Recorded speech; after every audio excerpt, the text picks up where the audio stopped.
Morning all of you, welcome to our audit discussion.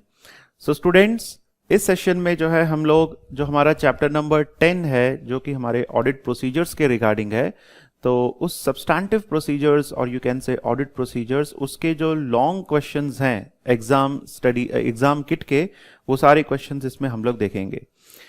तो questions को शुरू करने से पहले स्टूडेंट्स एक इंपॉर्टेंट जो बात इसमें आपको बतानी है वो ये है कि यहाँ से हम लोग जितने भी क्वेश्चंस हम लोग करने वाले हैं ये सभी 20 मार्क्स के अराउंड ये क्वेश्चंस हैं, और इसमें बेसिकली हमारे 3 चैप्टर्स को जो है यहाँ पे इंक्लूड किया गया है। जैसे सब्सटैंटिव प्रोसीजर्स को भी इंक्लूड किया गया है, इसमें कंप्लीशन एंड रिव्यू वाला जो चैप्टर है उसको भी इंक्लूड किया गया है, एंड ऑल्सो जो हमारा रिपोर्टिंग चैप्टर है उसको भी इंक्लूड किया गया है।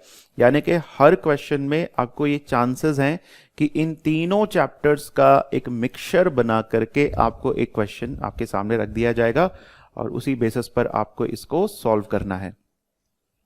तो स्टूडेंट्स, वन बाय वन करके इस क्वेश्चंस को हम देखते हैं। सबसे पहला क्वेश्चन है हमारा question number 230 and this question is regarding the spade fish. Spade fish ये हमारी केस स्टडी का नाम है, यानी कि ऑडिटर का जो क्लाइंट है उसका नाम क्या है, स्पेड फिश। नाउ सी, सबसे पहले हम लोग क्वेश्चन को अच्छे से समझेंगे, फिर उसके बाद ओवरऑल इसको कैसे सॉल्व करना है वो मैं आपको बताऊंगा। फिर इसके बाद हमारे जो मॉडल आंसर है उसमें क्या क्या जितने पॉइंट्स गिवन है उन सभी पॉइंट्स को हम डिस्कस करेंगे ताकि आपको कोई पॉइंट आपका छूटे ना। और एग्जाम में बेसिकली क्या है, जब आप लोग तैयारी करते हैं जितने भी पॉइंट्स हैं आप उन सभी पॉइंट्स को एक्सप्लोर आपको करना चाहिए।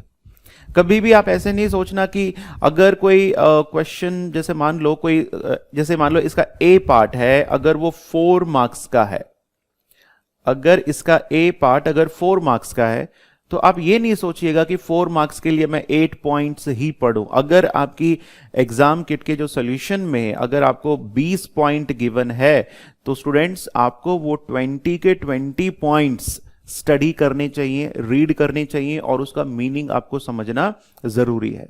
वो इसलिए जरूरी है स्टूडेंट्स क्योंकि कई बार क्या होता है कि 8 पॉइंट्स ही अगर आप पढ़ के जाएंगे कि चलो 4 मार्क्स के लिए मैं 8 पॉइंट्स लिख करके आऊंगा, like for each point half mark, तो वो काम नहीं बनेगा क्योंकि एग्जाम में हो सकता है कि उस प्रेशर में वो पॉइंट आप भूल जाए। अगर आप 20 के 20 पॉइंट्स पढ़ करके समझ के अगर आप एग्जाम में जाएंगे तो बड़े आराम से आप चीजें रिकलेक्ट कर सकते हैं और 20 में से 10 पॉइंट आपके दिमाग में बैठ ही जाएंगे।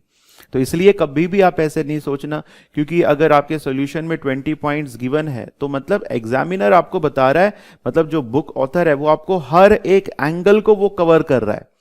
क्योंकि प्रोसीजर्स, सब्सटैंटिव प्रोसीजर्स ये एक इंपॉर्टेंट चैप्टर है, ज्यादा से ज्यादा मार्क्स के क्वेश्चंस इसमें से आते हैं, तो हमें हर वो प्रोसीजर समझना जरूरी है। और मैं आप लोगों को डिटेल में हर एक पॉइंट को जो है डिटेल में यहां पे आपको समझाऊंगा। अगर जैसे मान लो अगर हम 4 क्वेश्चंस कर लेते हैं तो 5वां क्वेश्चन आप ऑटोमेटिकली कर सकते हैं, और इनके बाहर आपको एग्जाम में वैसे भी क्वेश्चंस नहीं आएंगे, इन्हीं पर बेस्ड जो है केस स्टडीज आपको पूछे जाएंगे। तो स्टूडेंट्स शुरू करते हैं one by one. So spadefish, it is a case study. This scenario relates to 4 requirements. तो यानी कि टोटल यहाँ पे 4 questions आपको given है। It is 1st July 2015 and you are an audit manager of Spadefish and Company. तो आज की तारीख है 1st जुलाई 2015 एंड आप हैं ऑडिट मैनेजर कहाँ के, स्पेड फिश एंड कंपनी के। So this is your client Spadefish and company and you are currently responsible for the audits of 2 existing clients. And यहाँ पर जो है ऑडिट मैनेजर, सॉरी एक चीज मैंने यहाँ पे गलत बोल गया, यहाँ पर जो है इट इज द आज की तारीख है 1st जुलाई 2015 और स्पेड फिश जो है this is the audit firm, ये एक ऑडिट फर्म है स्टूडेंट्स, ऑडिट फर्म। इस ऑडिट फर्म के जो है आप ऑडिट मैनेजर हैं and you are currently responsible for the audits of 2 existing clients. आप 2 क्लाइंट्स का जो है ऑडिट एट प्रेजेंट कर रहे हैं and you are responsible for these 2 existing clients. तो सबसे पहला है ट्रिगर फिश कंपनी और फिर उसके बाद है मार्लिन कंपनी। तो आप as an audit manager it is your responsibility to conduct the audit of Triggerfish Company as well as Marlin Company. So Triggerfish Company manufactures hair products and its year ended on 31st May 2015. So जो Triggerfish है इनका काम क्या है, ये hair products manufacture करते हैं और इनका साल खत्म होता है 31st May 2015 में. You are finalizing the audit programs for the forthcoming year end audit. तो आप जो है now you are finalizing the audit program, मतलब यहां पर आप ऑडिट रिपोर्ट नहीं बना रहे हैं, आप यहां पर ऑडिट प्रोग्राम को फाइनलाइज कर रहे हैं. स्टूडेंट्स, ऑडिट प्रोग्राम क्या होता है? Audit program is nothing but list. Audit program is nothing but list of audit. It is nothing but the list of audit procedures. So आपको एज एन ऑडिटर क्या करना है, आपको एक ऑडिट प्रोग्राम फाइनलाइज करना है. यानी कि जब एज एन ऑडिटर आप अपनी एंगेजमेंट टीम को लेकर के ट्रिगरफिश कंपनी का ऑडिट करने जा रहे हैं, तो उस समय आप कौन कौन से ऑडिट प्रोसीजर्स हैं जो आप एडॉप्ट करने वाले हैं, जो आप अप्लाई करने वाले हैं, उसका पूरा एक लिस्ट आप यहां पर बना लेंगे. So you are finalising the audit programmes for the forthcoming year end audit. फिर आगे लिखा है, Marlin company is a distributor of electronic goods. Marlin company का काम क्या है? ये इलेक्ट्रॉनिक गुड्स को डिस्ट्रीब्यूट करते हैं. And its year ended on 30th April 2015. और इनका साल कब खत्म होता है? 30 अप्रैल 2015 को इनका साल खत्म होता है. ट्रिगरफिश का 31 मई 2015, इनका 30 अप्रैल 2015. और इनका काम क्या है? मार्लिन कंपनी का इलेक्ट्रॉनिक गुड्स. क्योंकि स्टूडेंट्स देखिए, यहां पर जब भी आप एग्जाम में, अब जैसे ये क्वेश्चन को अगर आप देखेंगे, मैंने एक्चुअली इस पीडीएफ को वर्ड में कन्वर्ट करके इसके इंपॉर्टेंट पॉइंट्स मैंने हाईलाइट कर दिए. आपको भी एग्जाम में बिल्कुल यही करना है. जब आप क्वेश्चन को रीड करते हैं तो उसके जो जो मेन पॉइंट्स हैं उनको आप हाईलाइट कर लीजिए. अब जैसे ट्रिगरफिश का काम क्या है? ये हेयर प्रोडक्ट्स बनाते हैं. इसको मैंने क्यों हाईलाइट किया? क्योंकि जब आप ऑडिट प्रोसीजर्स बनाएंगे तो आपको यह पता होना जरूरी है कि ये सामने वाले का बिजनेस क्या है, ये करता क्या है. क्योंकि जब तक आपको ये नहीं पता है तो आप प्रॉपर ऑडिट प्रोसीजर्स नहीं लगाएंगे. सो ट्रिगरफिश दे मैन्युफैक्चर हेयर प्रोडक्ट, तो ये मैन्युफैक्चर करते हैं. मार्लिन कंपनी ये इलेक्ट्रॉनिक गुड्स को मैन्युफैक्चर नहीं करते हैं, ये डिस्ट्रीब्यूट करते हैं. कहीं और से लेकर के आते हैं और फिर उसको आगे डिस्ट्रीब्यूट करते हैं. तो ये चीज आपको पता होना यहां पे बारीकी से जरूरी है. फिर आगे लिखा है, The audit is almost complete and the auditor's report is due to be signed shortly. अब यहां पर क्या बोला गया है? मार्लिन कंपनी के केस में ऑडिट लगभग कंप्लीट हो चुकी है. ऑडिट में मतलब सारे ऑडिट प्रोसीजर सब लगा दिए जा चुके हैं. अब यहां पे बोला है कि ऑडिट रिपोर्ट जो है वो साइन होनी बाकी है. यानी कि थोड़े समय में ऑडिटर जो है अपनी इस ऑडिट रिपोर्ट को साइन करने वाला है. तो ये दो सिचुएशंस हैं. ट्रिगरफिश कंपनी के केस में आपको बोला गया है कि आप ऑडिट प्रोग्राम बनाइए. मार्लिन कंपनी के केस में क्या बताया गया है? ऑडिट कंप्लीट हो चुका है और ऑडिटर जो है ऑडिट रिपोर्ट को साइन करने वाला है. फिर आगे लिखा है, the following matters have been brought to your attention for each company. अब ये ट्रिगरफिश कंपनी के केस में और मार्लिन कंपनी के केस में कुछ इंपॉर्टेंट बातें हैं जो कि बताई गई हैं. सो ट्रिगरफिश कंपनी के केस में रिसीवेबल्स को लेकर के कुछ बातें यहां पर बताई गई हैं. रिसीवेबल्स को लेकर के क्या है ये बातें, वन बाय वन इसको हम लोग देख लेते हैं. Triggerfish company's draft year end. Triggerfish company's draft year end trade receivables are $3.85 million. यानी कि ट्रिगरफिश कंपनी के इस साल के ट्रेड रिसीवेबल्स, यानी कि जो डेटर्स कह लो या ट्रेड रिसीवेबल्स कह लो, वो कितने हैं? $3.85 million हैं. और लास्ट ईयर अगर आप देखेंगे 2014 में इट इज $2.45 million. यानी कि पिछले साल के कंपैरिजन में इस साल जो है ट्रेड रिसीवेबल्स इंक्रीज हुए हैं. And revenue for the year is slightly increased on 2014. So क्योंकि सीधी सी बात है, अगर आपके ट्रेड रिसीवेबल्स इंक्रीज हुए हैं, इसका कहीं ना कहीं इसका लिंक बनता है कि आपका रेवेन्यू भी इंक्रीज हुआ है। यानी कि अगर आपके क्रेडिट सेल्स ज्यादा हुए हैं कंपेयर टू लास्ट ईयर, तो डेफिनेटली इस साल का रेवेन्यू भी इंक्रीज हुआ होगा। तो यही बात यहां पे बताई गई है, and revenue for the year is slightly increased on 2014। फिर आगे लिखा है, Triggerfish company has a large number of customers with balances ranging from $5,000 to $45,000। Triggerfish company के कई सारे कस्टमर्स हैं, और मैंने बताया ट्रिगरफिश कंपनी क्या बनाती है, हेयर प्रोडक्ट्स बनाती है, और इनके कई सारे कस्टमर्स हैं। कोई 5,000 का कस्टमर है तो कोई $45,000 का कस्टमर है, तो रेंज है 5,000 से $45,000 तक। फिर आगे लिखा है, A positive receivables circularization has been undertaken based on the year-end balances. The majority of responses from customers agreed to the balances as per Triggerfish Company's receivables ledger. However, the following exceptions were noted. So auditor ने क्या किया, यानी कि जो audit manager ने क्या किया, ये जितने भी ट्रेड रिसीवेबल्स हैं इन लोगों को पॉजिटिव रिसीवेबल सर्कुलराइजेशन भेजा। Positive receivable circularisation previous classes में इसको हम पढ़ चुके हैं। पॉजिटिव रिसीवेबल सर्कुलराइजेशन का मतलब है, मैं एज एन ऑडिट मैनेजर, जैसे मान लो ट्रिगरफिश कंपनी का एक कस्टमर है लाइक मिस्टर ए को मैं एक सर्कुलराइजेशन लेटर लिख करके भेजूंगा कि सर बताइए क्या आपका बैलेंस $20,000 ही है as a trade receivable for Triggerfish and company, yes और नो। तो इस तरीके से मैं मिस्टर ए को लिख के भेजूंगा, तो वो मुझे बताएगा हाँ या ना, या फिर कितना अमाउंट कम ज्यादा है वो लिख करके बताएगा। तो इस तरीके से ऑडिट मैनेजर ने क्या किया, एक पॉजिटिव रिसीवेबल सर्कुलराइजेशन जो है वो भेजा, और मेजॉरिटी ऑफ रेस्पॉन्सेज यानी कि मेजॉरिटी ऑफ कस्टमर्स ने कहा कि नहीं, हमारा बैलेंस जो है ट्रिगरफिश कंपनीज रिसीवेबल्स लेजर के हिसाब से। नाउ अंडरस्टैंड दिस, ट्रिगरफिश कंपनीज जो है इनका जो रिसीवेबल्स लेजर है, इसमें पूरा का पूरा वो नोट डाउन कर लेती है कि भाई हमारे कौन कौन से रिसीवेबल्स हैं।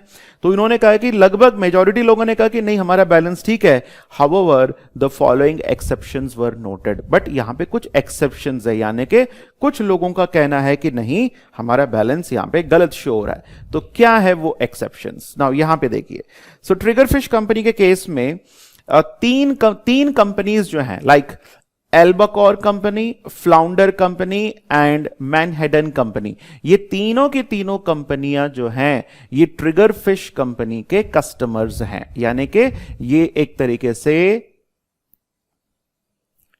ट्रेड, ये तीनों के तीनों कौन है, ये तीनों के तीनों ट्रेड रिसीवेबल्स हैं। बैलेंस पर ट्रिगरफिश कंपनी, फिर आगे लिखा है response from customer. So albacore company का जो ट्रेड रिसीवेबल बैलेंस है ट्रिगरफिश की किताब में कितना शो हो रहा है, $36,558। बट जब इस कस्टमर को, एल्बाकोर कंपनी को जब पॉजिटिव सर्कुलराइजेशन भेजा गया, यहां पे हमने ये टर्म पढ़ा था ना, पॉजिटिव रिसीवेबल सर्कुलराइजेशन भेजा गया, तो इस व्यक्ति ने कोई रिस्पॉन्स नहीं दिया, there is a nil response, यानी कि इसने कोई जवाब ही नहीं दिया। तो स्टूडेंट्स अब आप सोच के देखिए, जब आप किसी को पॉजिटिव रिसीवेबल सर्कुलराइजेशन भेजते हैं ये वेरीफाई करने के लिए कि ये बैलेंस सही है या नहीं है, और वो आपको कोई रिस्पॉन्स नहीं देता है, तो फिर आप एज एन ऑडिटर आप क्या करेंगे, उसको फिर से एक रिमाइंडर भेजेंगे, अपने ट्रिगरफिश कंपनी की परमिशन लेकर के उसको फिर से रिमाइंडर भेजेंगे। तब भी रिप्लाई नहीं करेगा तो फिर आप उसको टेलीफोन करेंगे, तब भी उसका भी अगर वो रिप्लाई नहीं करता है तो फिर ऑडिटर, एज एन ऑडिटर आपको क्या करना है, फिर पॉजिटिव रिसीवेबल सर्कुलराइजेशन को छोड़ करके कोई और ऑडिट प्रोसीजर, कोई ऑल्टरनेटिव ऑडिट प्रोसीजर आपको यहां पर एडॉप्ट करना चाहिए। तो मैंने अभी से आपको बता दिया, तो इस केस में एज एन ऑडिटर आपको क्या करना है, ठीक है ना। नाउ ट्रिगरफिश कंपनी का जो अगला कस्टमर है जो कि फ्लाउंडर कंपनी है, ट्रिगरफिश के किताबों में इसका बैलेंस कितना शो हो रहा है, $24,115 यहां पे शो हो रहा है। यानी कि हम क्या कह रहे हैं कि ट्रिगरफिश कंपनी क्या कह रही है कि फ्लाउंडर कंपनी मुझे इतना पैसा देगा, बट यहां पर कस्टमर फ्लाउंडर कंपनी कहता है कि नहीं, मैं 24,115 नहीं देने वाला हूं, मेरा तो बैलेंस इतना है 18,265 है। तो यानी कि ट्रिगर फिश में ज्यादा बैलेंस शो हो रहा है और कस्टमर में कम बैलेंस शो हो रहा है। तो इसका रीजन ये हो सकता है, अब इसका रीजन आपको समझना है कि एज एन ऑडिटर आपको सारी चीजें चेक करनी पड़ेगी। इसका रीजन ये हो सकता है कि कस्टमर ने पेमेंट कर दिया हो, इसका जो भी बैलेंस जो भी डिफरेंस है, हो सकता है कि कस्टमर ने पेमेंट कर दिया हो बट ये पेमेंट अभी तक ट्रिगर फिश कंपनी ने रिसीव ना किया हो, ये भी पॉसिबिलिटी हो सकती है। तो इस तरीके से आपको सारी चीजें चेक करनी है। एंड एक और इंपॉर्टेंट जो कस्टमर है मैनहेडन कंपनी, ट्रिगर फिश की किताबों में ये एक तरीके से नेगेटिव बैलेंस शो हो रहा है। नेगेटिव बैलेंस यहां पे क्यों शो, नेगेटिव बैलेंस का मतलब क्या है कि यहां पर $5,360 जो है ये ट्रिगर फिश कंपनी को मिलेगा नहीं, हालांकि ट्रिगर फिश कंपनी ये पैसा मैनहट्टन कंपनी को पे करेगी। तो यहां पे ये नेगेटिव बैलेंस है, यानी कि यहां पर जैसे डेटर्स होता है उसमें डेबिट बैलेंस होना चाहिए, यहां पे क्रेडिट बैलेंस आ गया। एंड कस्टमर कह रहा है कि नहीं भाई, मेरे को तो इतना पैसा देना है ट्रिगर फिश कंपनी को। तो यहां पर ये डिफरेंस क्यों आया? कई बार क्या होता है, जैसे फॉर एग्जांपल ये जो मैनहट्टन कंपनी है, हो सकता है कि ये जो मैनहट्टन कंपनी है ये ट्रिगर फिश कंपनी का कस्टमर भी है और साथ ही साथ सप्लायर भी है। मतलब ये हो सकता है कि रॉ मटेरियल सप्लाई भी करता हो। तो जब ये सप्लायर है तो फिर गलती से यहां पर जो क्रेडिट जो है पेएबल्स में जाकर के जिस चीज को क्रेडिट करना चाहिए था उस चीज को हमने यहां पर आकर के क्रेडिट कर दिया रिसीवेबल्स की किताब में। तो इस रीजन से भी ये डिफरेंस यहां पे आ सकता है। तो एज एन ऑडिटर आपको इस चीज को भी चेक करना जरूरी है। ठीक है, तो ये चीज मैंने आपको सिनेरियो समझा दी। फिर आगे लिखा है, Due to the increase in receivables, Trigger Fish Company has recently recruited an additional credit controller to chase outstanding receivables. Compared to last year, इस साल इनके receivables में increase हुआ है। तो इसलिए Trigger Fish Company ने क्या किया, एक additional क्रेडिट कंट्रोलर को रिक्रूट कर लिया to chase outstanding receivables. As a result of the additional focus on chasing outstanding receivables, the finance director thinks it is not necessary to continue to maintain a significant allowance for receivables and has reduced the closing allowance from $1,25,000 to $5,000. So कहने का मतलब trigger fish company को लगा कि यार हमारे receivables बढ़ गए हैं, हमारा क्रेडिट सेल्स बढ़ गया है, तो इन्होंने एक एडिशनल क्रेडिट कंट्रोलर को लगाया। अब ये एडिशनल क्रेडिट कंट्रोलर क्या करेगा, ये रिसीवेबल्स को चेज करेगा, उनको बोलेगा कि भाई तुम्हारा इतना पैसा पेंडिंग है, तुम पे करो, और उनको पकड़ पकड़ के पेमेंट पूरा करवाएगा। तो ट्रिगर फिश कंपनी को यह भरोसा हो गया, तो अब क्योंकि यहां पर पेमेंट प्रॉम्प्ट तरीके से हमको होने वाला है, तो हमें अलाउंस जो है $1,25,000 क्रिएट करने की जरूरत नहीं है। इसलिए उन्होंने अलाउंस को, मतलब जो प्रोविजन इन्होंने क्रिएट किया था $125,000 की जगह उसको केवल और केवल $5,000 ही रखा है। तो एज एन ऑडिटर अब आपको यहां पर यह चेक करना है जो इन्होंने प्रोविजन को घटाया है क्या ये रीजनेबल है या नहीं। एडिशनल क्रेडिट कंट्रोलर के आने से कितना ज्यादा रिसीवेबल्स, यानी कि एट द ईयर एंड के बाद कितना कैश आपने रिसीव किया है, उनका क्या बैलेंसेस है, वो सारी चीजें एज एन ऑडिटर को आपको यहां पे वेरीफाई करना है। तो ये बात स्टूडेंट्स हम लोगों ने कर ली ट्रिगर फिश कंपनी की। तो जो जो मेन बातें हैं इन सभी को आप दिमाग में रखेंगे तभी आपको अपना आंसर प्रॉपर तरीके से लिख पाएंगे। अब दूसरा जो केस है, यानी कि जो स्पेडफिश कंपनी जो है ऑडिट फर्म, उनका जो दूसरा क्लाइंट है वो है मार्लिन कंपनी। और मार्लिन कंपनी के केस में हम लोग किस चीज को देख रहे हैं, गोइंग कंसर्न के केस को हम यहां पे देख रहे हैं। मतलब मार्लिन कंपनी का गोइंग कंसर्न में कोई प्रॉब्लम होगा। Let's study the case. During the year end audit, Marlin company has consistently paid a number of its suppliers significantly later than usual and only after several reminders. Now, ये statement अपने आप में एक बहुत बड़ी बात कह रहा है। During the year Marlin company ने अपने कई सारे सप्लायर्स को पेमेंट किया, और वो जो पेमेंट जो किया है वो कोई यूजुअल मतलब रोजमर्रा की लाइफ में नहीं है। काफी सारे रिमाइंडर्स इनको मिलने के बाद जो है मार्लिन कंपनी ने अपने सप्लायर्स को पेमेंट किया है। यानी कि हो सकता है कि सप्लायर्स बार बार कह रहे हैं कि भाई हमें हमारा पैसा दे दो, हमारा पैसा दे दो, तब जाकर के फाइनली मार्लिन को जो है उन्हें उनका पैसा देना पड़ा। यानी कि ये कोई नॉर्मल सर्कमस्टांसेस नहीं है। फिर आगे लिखा है, as a result some of its suppliers have withdrawn credit terms meaning the company must pay cash on delivery. क्योंकि इन्होंने मार्लिन कंपनी ने लेट पेमेंट किया, तो इसलिए कई सारे सप्लायर्स ने जो है अपना क्रेडिट टर्म को विड्रॉ कर लिया। यानी कि अब मार्लिन कंपनी को सामान जो रॉ मटेरियल है वो तभी मिलेगा जब जब जो है वो कैश में जो है पेमेंट करेंगे, यानी कि कैश ऑन डिलीवरी बेसिस पर ही मिलेगा।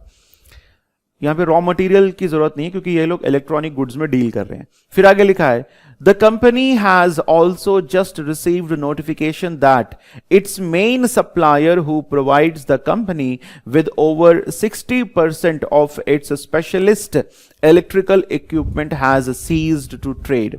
मार्लिन कंपनी का एक मेन सप्लायर जो कि मार्लिन कंपनी के जो टोटल इलेक्ट्रिकल इक्विपमेंट है उसका 60% of its specialist electrical equipment जो है वो मार्लिन कंपनी को देता था, उसने मार्लिन कंपनी के साथ ट्रेड करना बंद कर दिया। तो स्टूडेंट्स ये एक बहुत बड़ा इश्यू है, क्योंकि जो आपका सप्लायर जहां से आपको मोर देन 60% तक का सामान आपको मिलता था ऑन क्रेडिट टर्म्स पर, अब उसने आपके साथ काम करना बंद कर दिया। यानी कि now you need to search for a new supplier, और हो सकता है कि नया सप्लायर आपको उन क्रेडिट टर्म्स पर सामान ना दे। हो सकता है कि वो बोले कि भाई आपको हम सामान देंगे कैश ऑन डिलीवरी। तो यानी कि यहां पर जो कैश आउटफ्लो है मार्लिन कंपनी का वो बहुत ही ज्यादा यहां पे बढ़ने वाला है। फिर आगे लिखा है, the overdraft has increased significantly over the year and the directors have informed you that the overdraft facility is due for renewal next month and they are confident it will be renewed. Overdraft जो है लगातार बढ़ता जा रहा है, company अपने limit से ज्यादा पैसा निकालती जा रही है, और कंपनी को लगता है कि अगले महीने जो है company is confident that in next month the overdraft का जो लिमिट है उसको बढ़ा दिया जाएगा। The directors have decided that in order to conserve cash no final dividend will be paid in 2015। ये भी एक इंपॉर्टेंट इश्यू है कि डायरेक्टर्स ने क्या डिसाइड किया कि हमें अपना कैश को बचाना है, इसलिए इन्होंने डिसाइड किया कि 2015 में ये किसी प्रकार का कोई फाइनल डिविडेंड नहीं देंगे। तो स्टूडेंट्स, अगर कोई कंपनी फाइनल डिविडेंड नहीं देती है तो डेफिनेटली इससे उसके जो शेयर होल्डर्स हैं वो थोड़े से नाराज हो जाएंगे, और फिर फाइनली वो अपने सेल्स को अपने शेयर्स को बेचने लगेंगे। इससे शेयर के प्राइसेस जो है कम हो जाएंगे, और फ्यूचर में जब ये इक्विटी के द्वारा फंड्स रेज करना चाहेंगे तो भी इन्हें दिक्कत होगी। तो ये पूरा केस स्टडी है।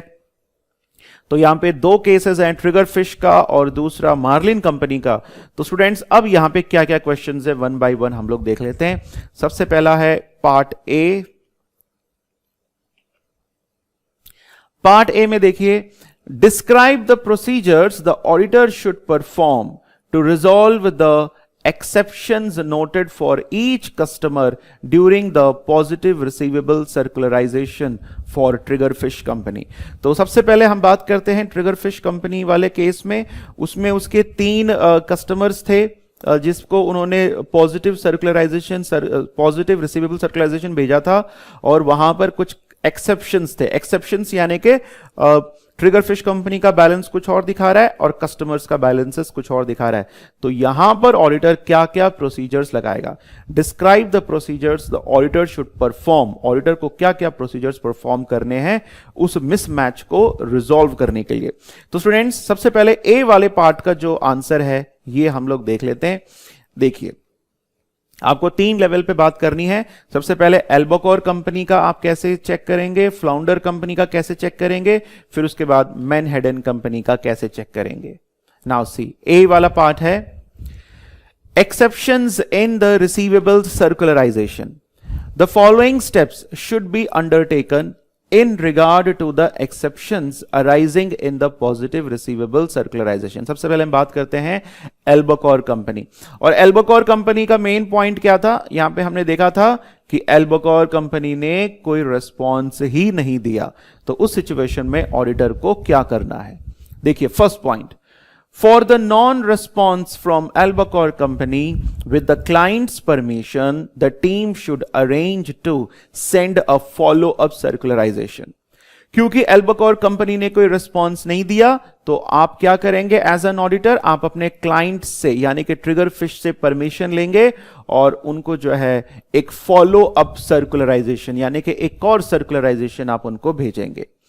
If Albacore company does not respond to the follow up, और Albacore company उस follow up का भी अगर response नहीं करता है, then with the client's permission, the auditor should telephone the customer and ask whether they are able to respond in writing to the circularization request। So Albacore company, अगर मान लो Albacore company ने उस follow up का भी answer नहीं दिया, तो फिर आप क्लाइंट की परमिशन लीजिए यानी कि ट्रिगर फिश कंपनी की परमिशन लीजिए और ऑडिटर को जो है कॉल करना चाहिए एंड आस्क, और पूछना चाहिए whether they are able to respond in writing to circularisation request, क्या आप हमारी सर्कुलराइजेशन रिक्वेस्ट को रेस्पॉन्ड करेंगे, आपको पूछना है। If there is still no response, उस टेलीफोन का भी अगर कोई जवाब नहीं आता है, then the auditor should undertake alternative procedures to confirm the balance owing from Albacore company, such as detailed testing of the balance by agreeing to sales invoices and goods dispatch note। उस telephone का भी अगर Albacore company response नहीं देता है, तो auditor को अब पॉजिटिव सर्कुलराइजेशन के ऊपर भरोसा नहीं करना चाहिए। He should take some alternative procedure, और उस ऑल्टरनेटिव प्रोसीजर के तहत ऑडिटर क्या करेगा, sales invoice and goods dispatch note, इन दोनों को जो है अग्री करेगा। मतलब सेल्स इनवॉइस में क्या होता है, आप सेल्स इनवॉइस आप क्रिएट करते हैं और गुड्स डिस्पैच नोट यानी कि जिस व्यक्ति को हमने सामान बेचा है उसके नाम से हम एक गुड्स डिस्पैच नोट इशू करते हैं। सो गुड्स डिस्पैच नोट और जो सेल्स इनवॉइस हमने जनरेट किया है उन दोनों को अग्री करिए, उससे आपको पता चल जाएगा कि उस व्यक्ति से हमें कितना पैसा मिलने वाला है यानी कि कितने का वो हमारा ट्रेड रिसीवेबल है। सो this is the alternate procedure. ठीक है स्टूडेंट्स। नाउ अगला है फ्लाउंडर कंपनी। फ्लाउंडर कंपनी का केस में क्या हुआ था कि ट्रिगर फिश का कहना है कि 24,115 का बैलेंस है, बट कस्टमर क्या कहना है, नहीं 18,265 है, यानी कि Triggerfish books are showing higher amount and customer books are showing the lower amount. Now इसका कैसे चेक करेंगे, for the response from Flounder company with a difference of $5,850, इतने का डिफरेंस आ रहा है, यानी कि ट्रिगर फिश की कंपनी इतना अमाउंट ज्यादा शो कर रही है। For the response from Flounder company with a difference of 5,850, the auditor should identify any disputed amounts. Auditor को कोई भी डिस्प्यूटेड अमाउंट है उसको आइडेंटिफाई करना चाहिए and identify whether these relate to timing differences. ये जो डिफरेंस आया है क्या ये टाइमिंग डिफरेंसेस के कारण है, और whether there are possible errors in the records of Triggerfish. Now timing difference का मतलब क्या है कि फ्लाउंडर कंपनी ने पेमेंट भेज दिया बट ट्रिगर फिश ने अभी तक रिसीव नहीं किया, तो ये टाइमिंग डिफरेंस हुआ। तो आपको चेक करना है क्या ये जो डिफरेंस आया है ये टाइमिंग के कारण आया है या फिर कोई एरर हुआ है। If the difference is due to timing, अगर डिफरेंस जो है वो टाइमिंग के कारण है, such as cash in transit, customer ने कैश भिजाया वो रास्ते में है अभी तक पहुंचा नहीं है, this should be agreed to post year end cash receipts in the cash book. So cash in transit है तो डेफिनेटली पोस्ट ईयर एंड में तो वो रिसीव होगा ही, तो उस कैश बुक से जो है ऑडिटर इसको कंपेयर करेगा। फिर आगे लिखा है if the difference relates to goods in transit then this should be agreed to a pre year end goods dispatch note. देखिए स्टूडेंट्स, यहां पे जो डिफरेंस है ये दो रीजंस के कारण हो सकता है, या तो कैश इन ट्रांजिट हो गया या फिर गुड्स इन ट्रांजिट। यहां से ट्रिगर फिश कंपनी ने 5850 का जो गुड्स है वो डिस्पैच कर दिया फ्लाउंडर कंपनी को, बट ये सामान अभी तक फ्लाउंडर कंपनी तक पहुंचा नहीं है। बट यहां पर इन्होंने गुड्स डिस्पैच नोट जैसे इन्होंने इश्यू किया तो ट्रिगर फिश ने तो अपना अमाउंट यहां पे रिसीवेबल्स को इंक्रीज कर दिया, बट यहां पर इन्होंने रिसीव नहीं किया, तो ये भी एक रीजन हो सकता है। तो इसको भी ऑडिटर जो है pre year and GDN goods dispatch note, मतलब साल के खत्म होने से पहले के जो गुड्स डिस्पैच नोट है उनको चेक करके इस चीज को कंफर्म कर सकता है। नाउ अगला है मैनहेडन कंपनी। नाउ मैनहेडन कंपनी में क्या दिक्कत थी कि मैनहेडन कंपनी में ट्रिगर फिश के जो बुक्स है वो नेगेटिव बैलेंस दिखा रहा है, यानी कि माइनस में ये बैलेंस है, क्रेडिट बैलेंस है, और यहां पर कस्टमर कह रहा है नो, मुझे 3450 अभी भी पे करना है। तो यहां पर क्या क्या आपको प्रोसीजर्स लगाने हैं नाउ से। मैनहेडन company, The reason for the credit balance with Manhattan should be discussed with the credit controller or finance department. So as an auditor सबसे पहले आप क्या करेंगे, इस क्रेडिट बैलेंस के बारे में आप क्रेडिट कंट्रोलर से डिस्कस करेंगे और फाइनेंस डिपार्टमेंट से भी डिस्कस करेंगे to understand how a credit balance has arisen. क्योंकि आप डायरेक्टली चेक मत करिए, क्योंकि चेक करेंगे तो बड़ा लंबा चौड़ा हो सकता है। क्योंकि अगर मान लो आप क्रेडिट कंट्रोलर से बात करेंगे या फिर फाइनेंस डिपार्टमेंट से बात करेंगे, वो आपको सीधा सीधा बता देंगे कि ओ एक्चुअली क्या है कि जो मैनहेडन कंपनी है ये हमारा सप्लायर भी है। तो हो सकता है कि गलती से हमने क्रेडिट हमें यहां पे करना था, वहां पर जाकर के हमने क्रेडिट कर दिया। तो इसलिए सबसे पहले ऑडिटर को क्रेडिट कंट्रोलर या फिर फाइनेंस डिपार्टमेंट से बात करनी चाहिए। दूसरा पॉइंट है review the payables ledger to identify if menhaden is a supplier as well as a customer. तो एज एन ऑडिटर आपको क्या करना है, पेएबल्स लेजर को आप जाकर के चेक करिए। रिसीवेबल्स लेजर में तो आपको मालूम है कि मैनहेडन जो है आपका एक तरीके जो ट्रिगर फिश कंपनी का ये कस्टमर है।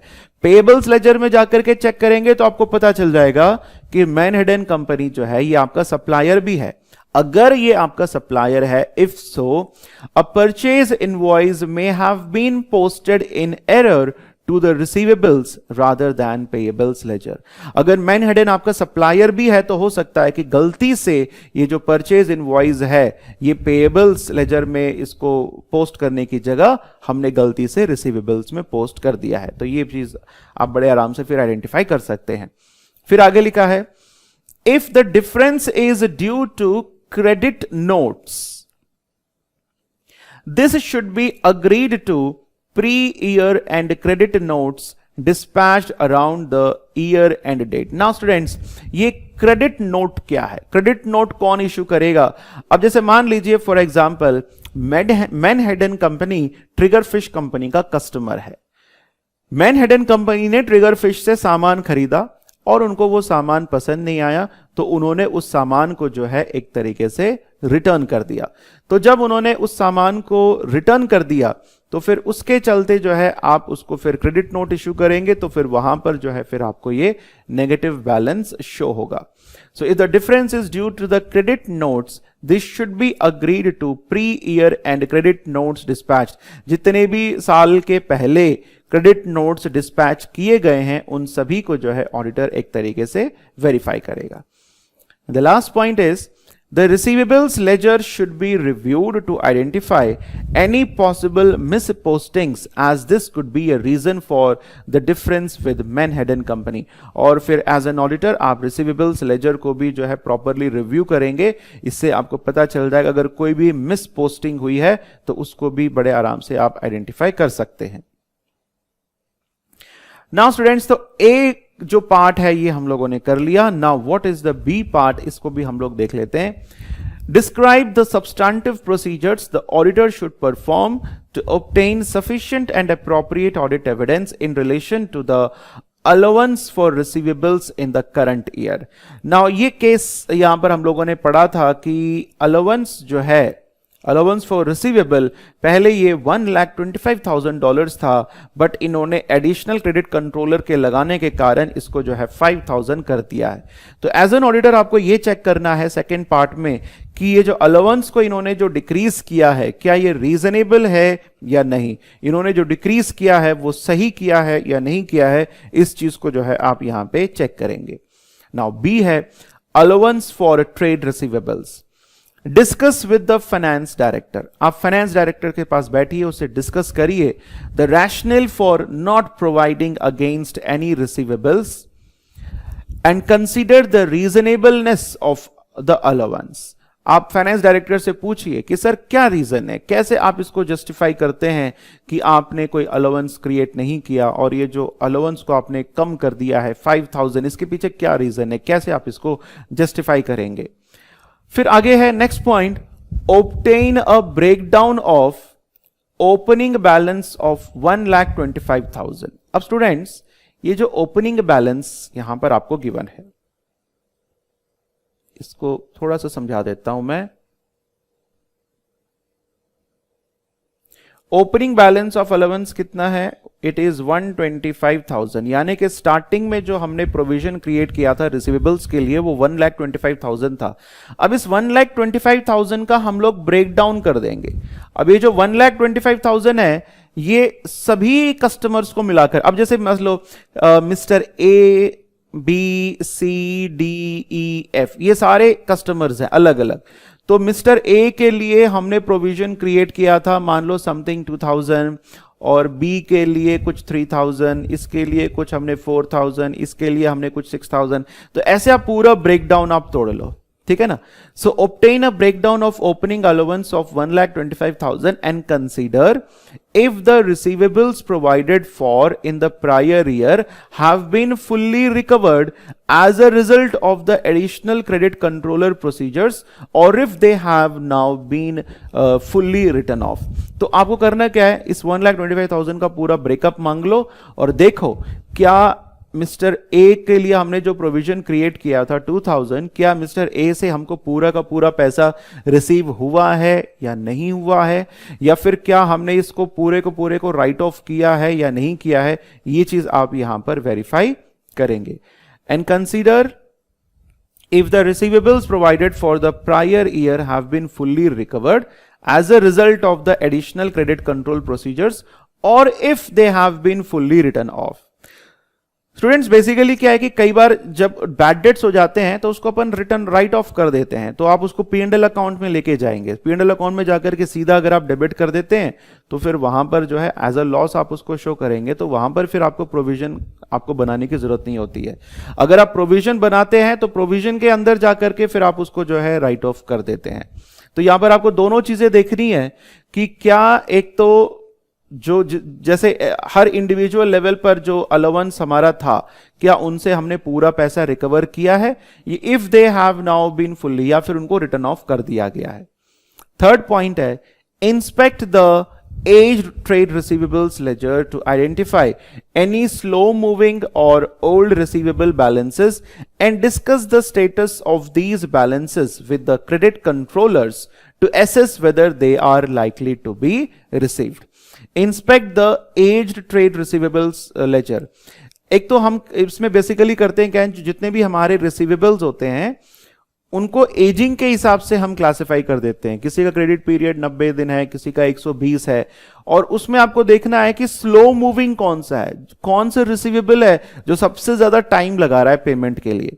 So inspect the aged trade receivables ledger to identify any slow moving or old receivable balances and discuss the status of these balances with the credit controllers to assess whether they are likely to be received। और ये assess करो क्या उनसे हमें पैसा मिलने वाला है या नहीं।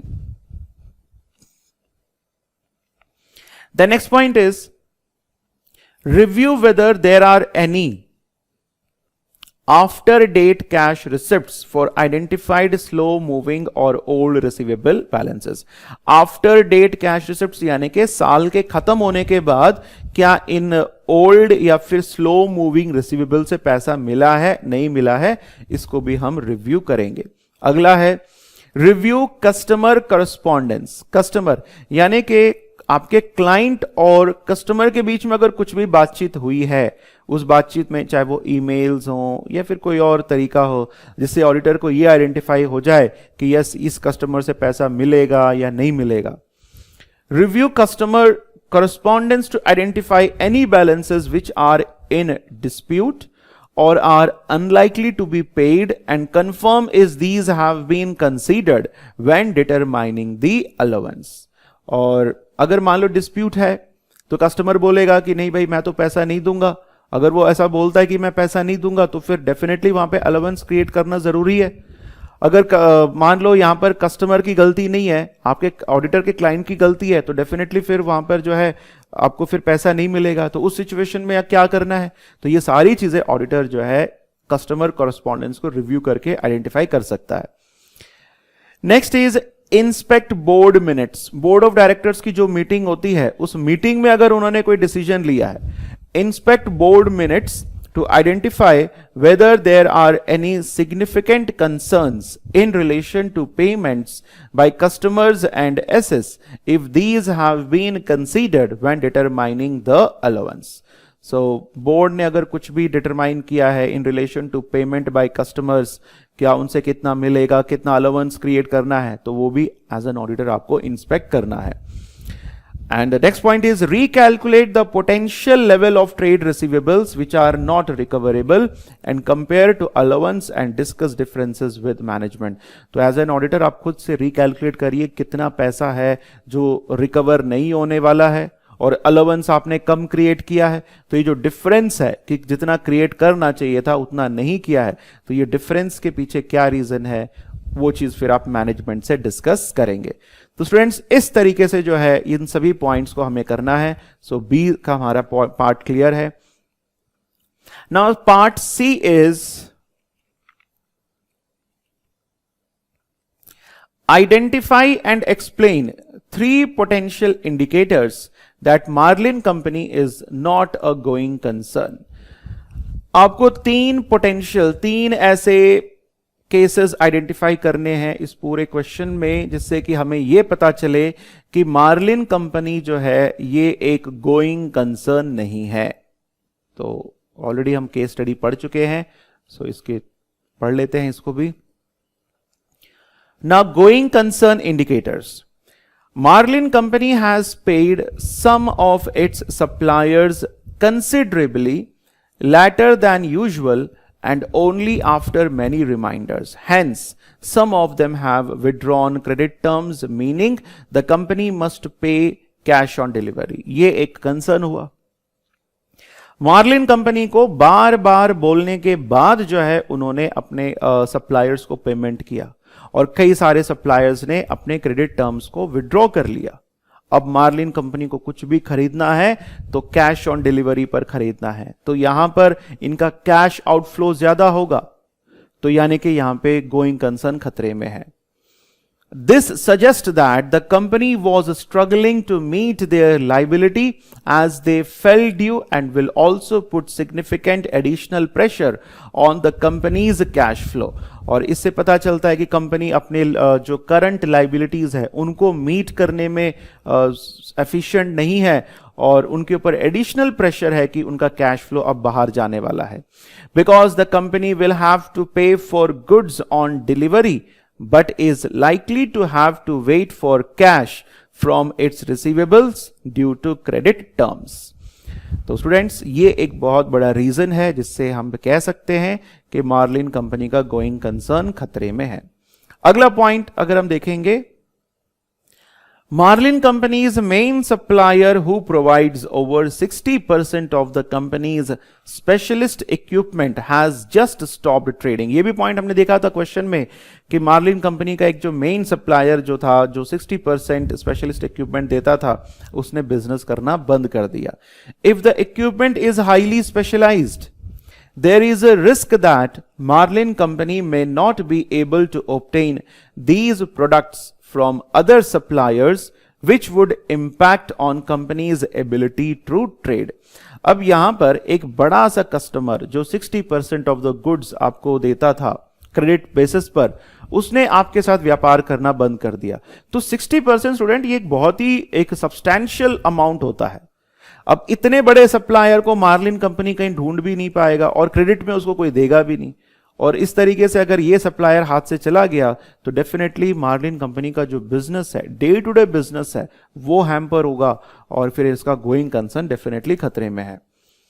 मोर likely there are other suppliers available, ठीक है दूसरे सप्लायर्स अवेलेबल हैं, but they may be more expensive और may not offer favourable credit terms, but हो सकता है वो काफी महंगे पड़ जाएं और वो फेवरेबल क्रेडिट टर्म्स आपको ऑफर ना करें, which will increase the outflows of Marlin company and worsen the cash flow position, और मार्लिन कंपनी का आउटफ्लो वो बढ़ाएंगे और कैश फ्लो पोजीशन को वो कम करेंगे। और एक और इसमें पॉइंट था ओवरड्राफ्ट फैसिलिटी का, वो भी गोइंग कंसर्न को खतरे में बताता है। Marlin company's overdraft has grown significantly during the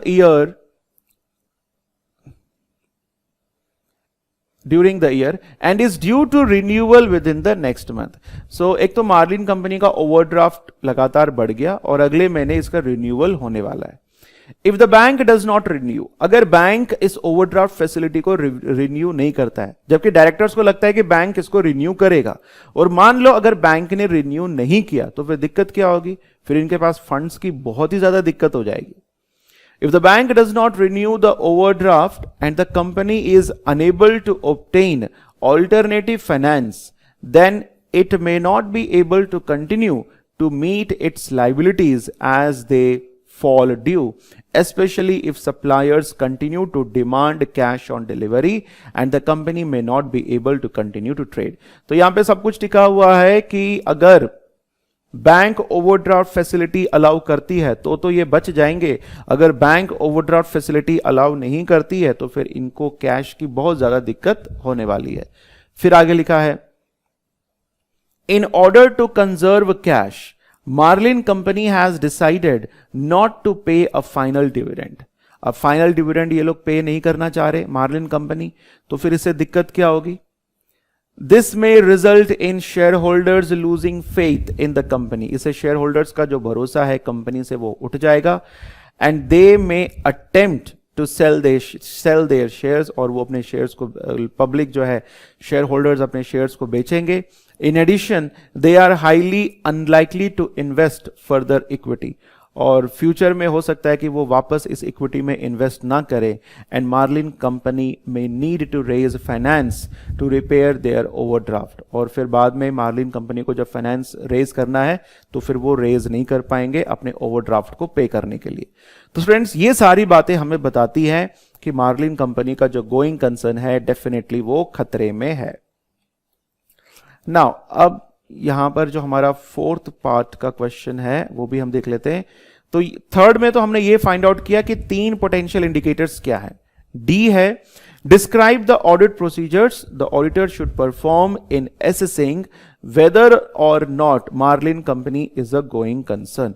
तो यहां पर ऑडिट प्रोसीजर्स, ऑडिटर कौन कौन से ऑडिट प्रोसीजर्स लगा करके ये पता करेगा कि मार्लिन कंपनी का गोइंग कंसर्न है या नहीं है।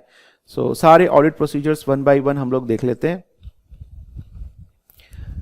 Going concern procedures, obtain the company's cash flow forecast and review the cash in hand and outflow। आप कंपनी का जो कैश फ्लो फोरकास्ट है, हर कंपनी अपना कैश फ्लो फोरकास्ट बनाती है कि फ्यूचर में हमारे पास पैसा कैसे कैसे आएगा, कौन कौन से वो तरीके हैं जिससे हमारे पास पैसा आने वाला है।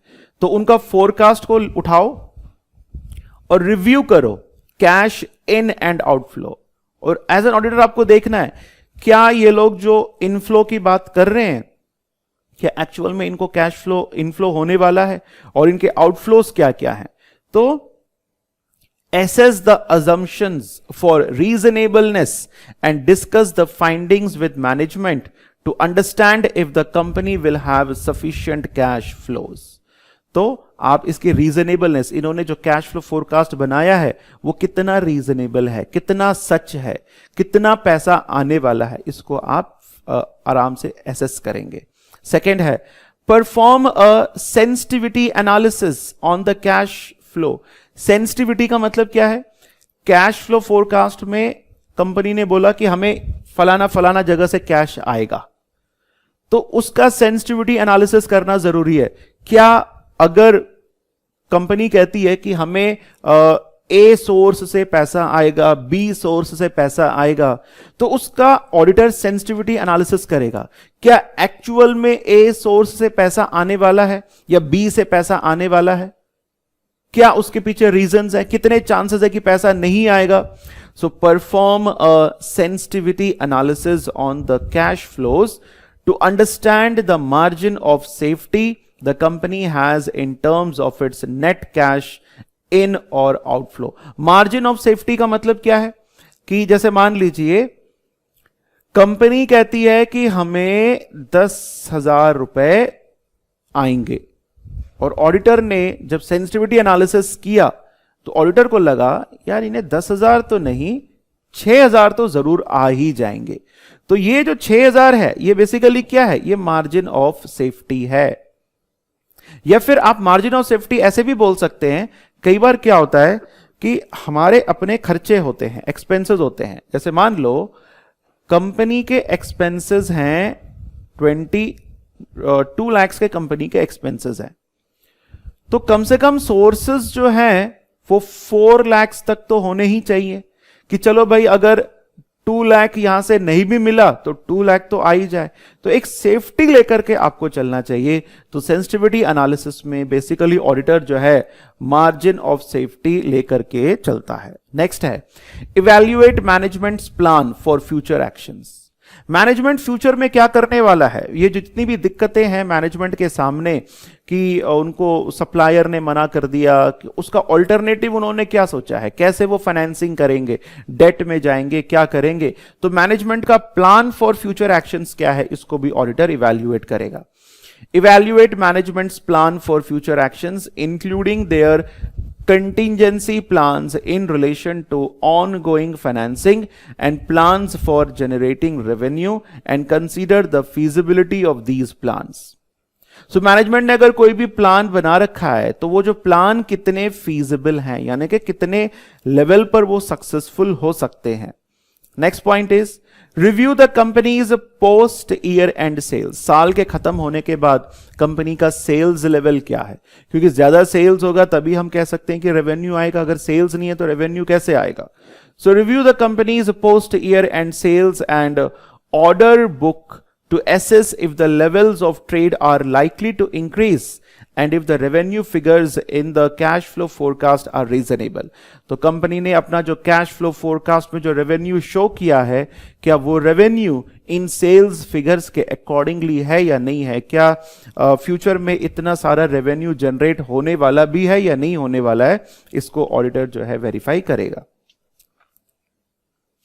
नेक्स्ट है review any agreements with the bank to determine whether any covenants has been breached specially in relation to overdraft. So bank का कोई भी बैंक के साथ अगर कोई भी एग्रीमेंट हुआ है उसको रिव्यू करना है, कोई टर्म्स एंड कंडीशंस हैं जो कि ब्रेक हुआ है उसको ऑडिटर रिव्यू करेगा। अगर कोई टर्म्स एंड कंडीशंस ब्रेक हुआ है तो डेफिनेटली बैंक जो है ओवरड्राफ्ट फैसिलिटी को रिन्यू नहीं करेगा। Review any bank correspondence.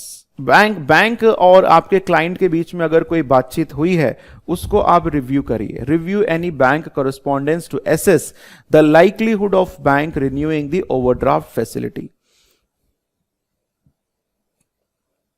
Next है review post year end correspondence with suppliers to identify if any have threatened legal action or any others have refused to supply goods। suppliers के साथ correspondence क्या है, क्या किसी supplier को जब आपके क्लाइंट ने पेमेंट नहीं किया तो क्या उन्होंने कोई लीगल एक्शन के लिए तो नहीं बोला है, क्योंकि अगर ऐसी कोई चीजें हैं तो फिर आपको पेनल्टी भी भरनी पड़ सकती है।